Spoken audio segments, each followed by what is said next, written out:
Պարոն Պապյան, ԱՄՆ կառավարությունը օրերս հավանություն տվեց NVIDIA-ի չիպերը Հայաստան արտահանելու որոշմանը, որը մեկնաբանվում է որպես քաղաքական լուրջ ազդակ։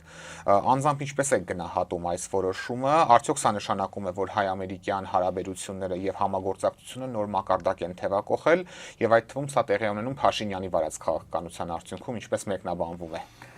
Ողջունում եմ այս քայլը, ինքս սրա մասին տեղյակ եմ եղել ամիսների վեր, ինքս առնվազն 2 կարևոր հանդիպում եւ նաեւ հանրաժողովրդական բևեռ խորհրդի անդամները ունեցել են այս հարցի շուրջ, ողջունել է, որովհետեւ սա ապագան է։ Բայց սա տեղի չի ունենում շնորհիվ Նիկոլ Փաշինյանի, սա տեղի է ունենում ի հեճուկս Նիկոլ Փաշինյանի վարած քաղաքականության։ Ինչո՞ւ։ Որտեւ Հայաստանը ուզում են ուժեղացնել, որտեւ Հայաստանը զարգացման այլ հնարավորություն չունի, քան տեխնոլոգիական առաջընթացը։